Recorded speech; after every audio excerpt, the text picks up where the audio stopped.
Hello, welcome to another Parallel Project Training podcast. My name's Ruth Phillips, and I'm here today with Paul Neighbour to talk about the topic of leadership. We're talking about leadership in relation to the APM PMQ syllabus for exams starting in September 2024. Welcome to the podcast, Paul.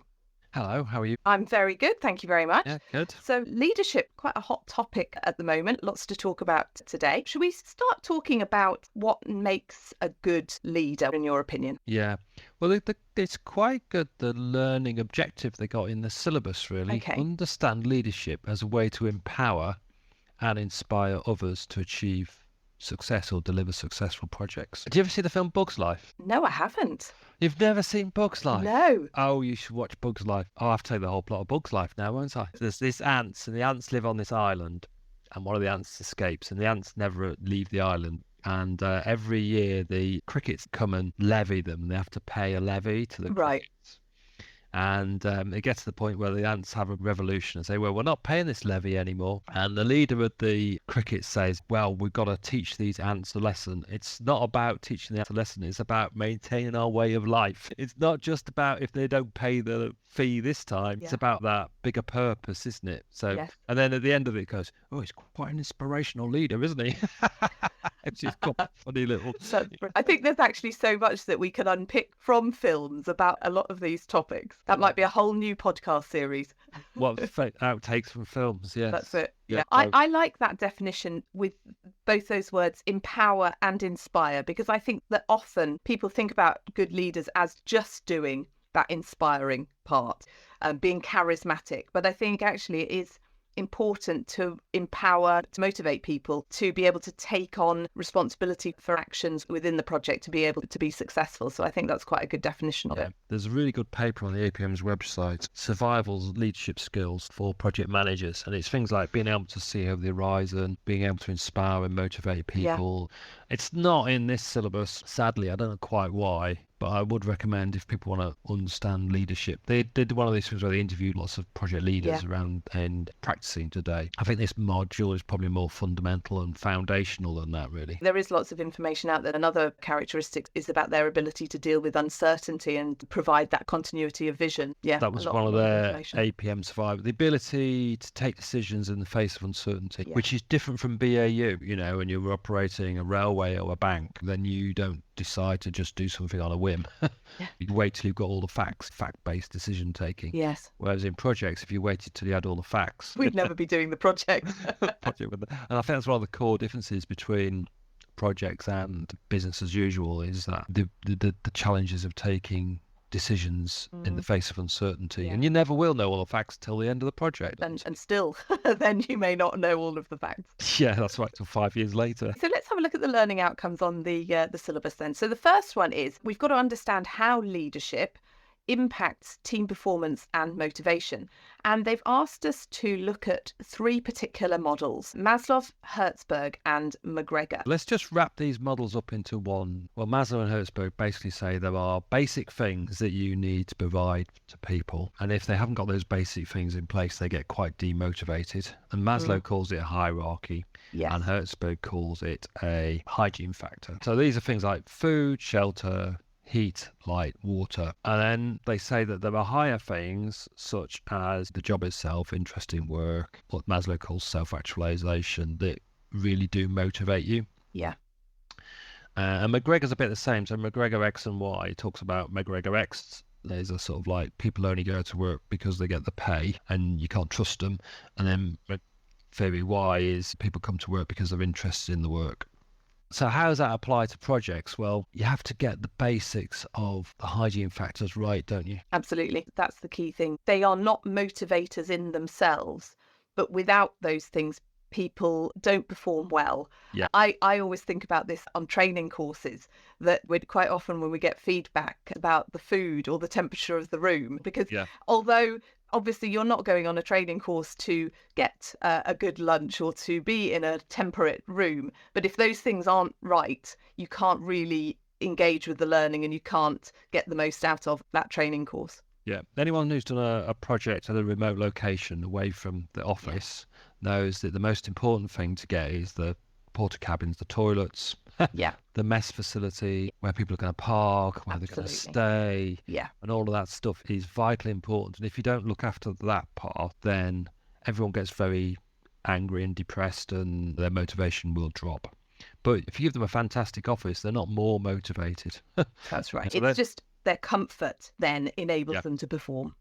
That's right. So then we move to the other side. What can we inspire people to do? So what work can we give them? How can we align the work packages of the project to the interests and skills of the people so that it grows and stretches and develops them? Yeah, And that must absolutely. be possible to take people who are more junior and use the project as a way of them growing and developing and getting more experience. There's a bit of overlap there with the items in the team management syllabus item as well, in that matching people's skills, personalities to the work that we're asking them to do, that again, then it becomes a much more fulfilling job that they're working on. Yeah.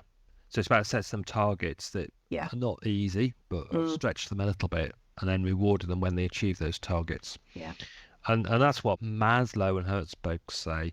McGregor's a bit weird because it says like there's people who are theory X and theory Y, but I think behind McGregor, probably if you looked at it in more detail, it is about you've got to do the basics, but also you've got to have the supervision right, but also you've got to understand what really does motivate people. Yeah, absolutely. With McGregor as well, I've quite often looked at that and thought that actually it's about having that awareness as a leader that people, the workers, as McGregor would call them, people do things in slightly different ways, and it doesn't necessarily mean that they are disengaged, not enjoying things, lazy, whatever it may be. Yeah. It's just that they need different ways of, let's say, reflecting, thinking, innovating, coming up with new ideas, and that might not necessarily match the leader's expectation of that, but they still need that room to do that.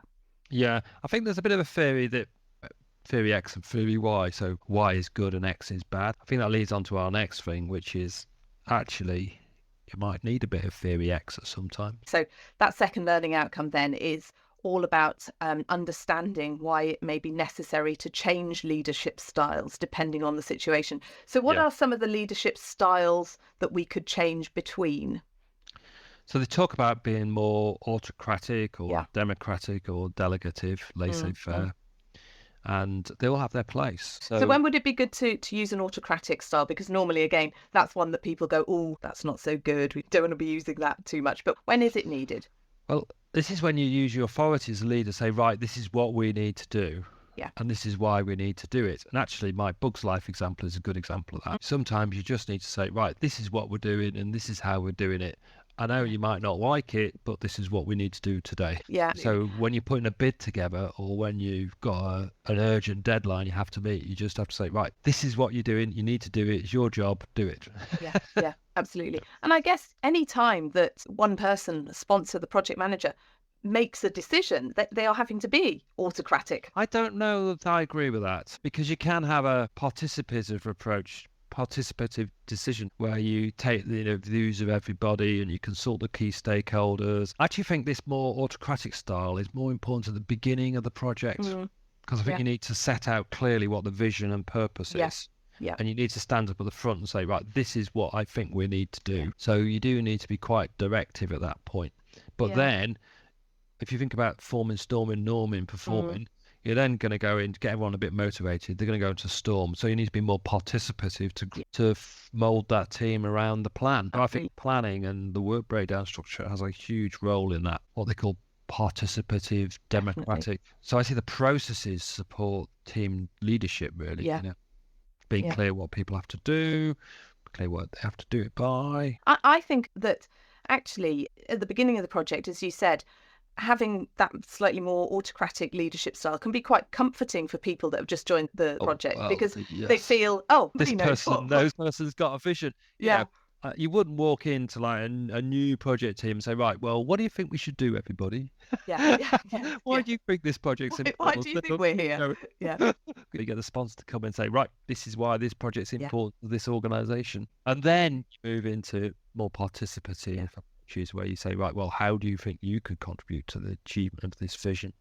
Yes, that's quite nice. Linking that with Tuckman, the forming, storming, norming, and performing. We've then got the delegative or laissez-faire leadership style. Is that only to be used in that performing stage, or are there other uses? The problem is that different parts of the team are going to be in different phases of cycle at different stages, aren't they?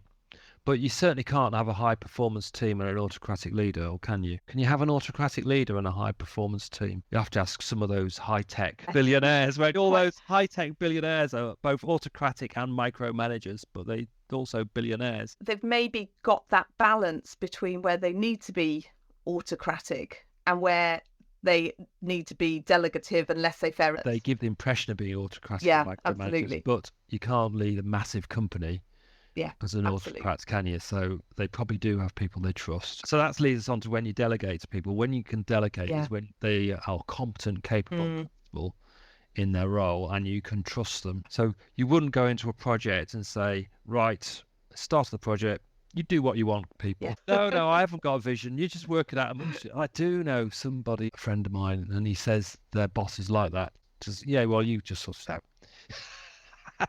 And it really annoys him. But can you micromanage a high-performance team? I think it goes back then to team performance and motivation, doesn't it? That self-fulfillment aspect of it. People want a little bit of that freedom to be able to challenge themselves, make their own decisions, be responsible for things, have ownership over things. So that's in conflict with that.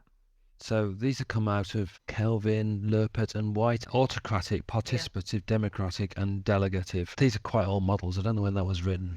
1939. This is why I think the more recent research is more valid. I expect 1939 they probably did have quite autocratic. Was that just before the Second World War? Just before the Second World War, So the First World War was the sort of decline. Before then, it was very autocratic society, wasn't it? So you wouldn't use that language nowadays. I'm sure you'd have much more modern language to describe that. What's a more modern word for these? I think it's maybe the description of do it my way. Let's collaborate and decide what way we should do it together, or do it your own way. Don't you love the APM choosing the reference from 1939? Sorry, not quite 100 years ago, but nearly. Almost 100 years ago.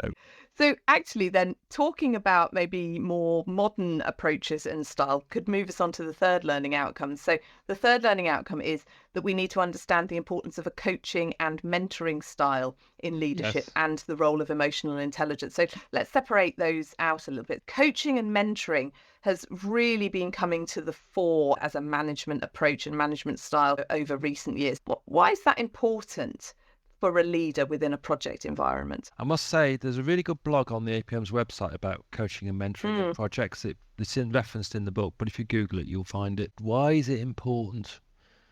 Because you want to grow your people, don't you? You don't want to be static. I see the project as a vehicle for growing the competence and capability of the people. Absolutely.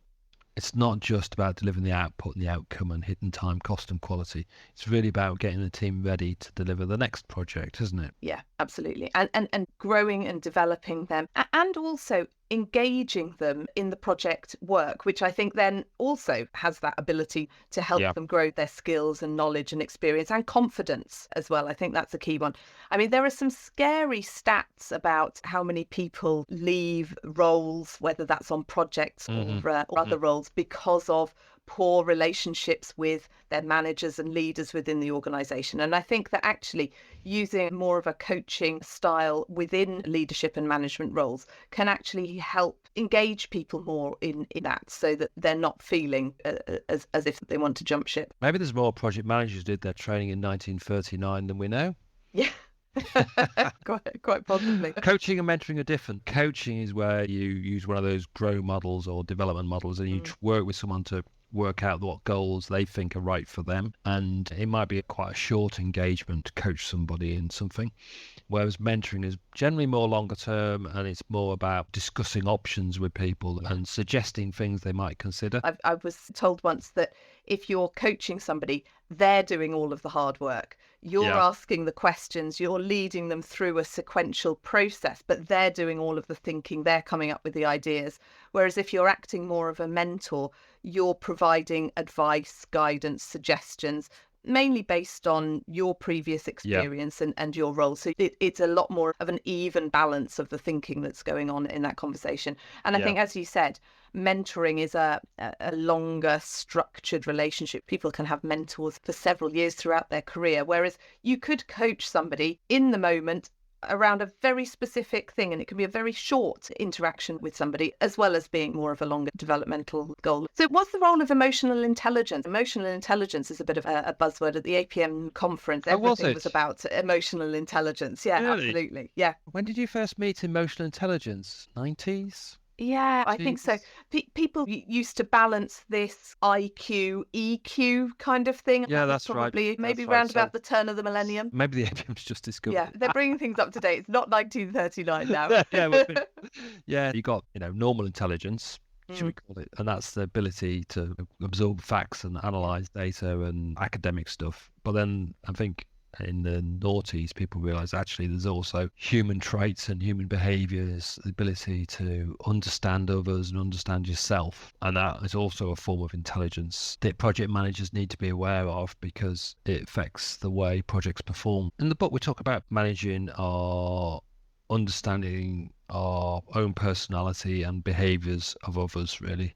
Understanding our feelings, being transparent about our feelings, and understanding our attitudes and our mindset and how that might affect others. So what were they saying at the conference then? You were there. I found there was a great deal of emphasis balancing the need for the more practical, pragmatic, traditional project management skills, like the scheduling, the budgeting, all of those kind of things, with people skills.